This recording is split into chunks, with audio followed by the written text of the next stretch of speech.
It's official. Michelle Obama is the most oppressed person in history. Worry about it. Let me explain something to white people.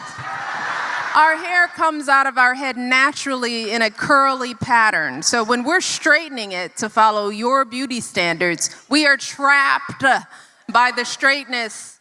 That's why so many of us can't swim and we run away from the water. People won't go to the gym because we're trying to keep our hair straight for y'all. Why do we need an act, an act of law to tell white folks to get out of our hair? Don't.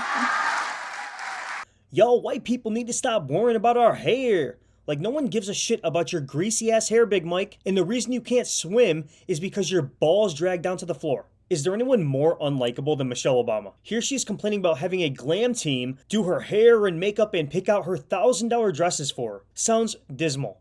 You know, I was up for the public, Yes. and the days were long. So, as you mentioned, to save time, Yes. you know, I know having a glam team, a trifecta, it feels like a luxury, but it was a time, necessity. Yes. There's absolutely no way that I would be able to do my hair and makeup and have clothes ready that fit.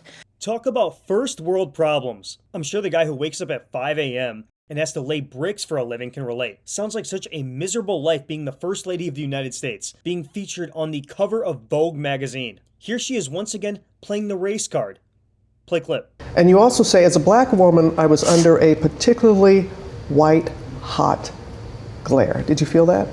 For sure. You can't afford to get anything wrong because you didn't get at least until the country came to know us, we didn't get the grace that I think some other families have gotten. Give me a break with that BS. In 2008, your husband won 365 electoral votes in contrast to John McCain's 173. He won the popular vote by 10 million, more single votes than any candidate in history at that contemporary time. You enjoyed 24/7 positive coverage from the media. You were featured on the cover of every magazine. Your husband won a Nobel Peace Prize for nothing. Come down from the cross, Michelle. It's expensive to live in the White House. As many people don't know, I mean, much is not covered.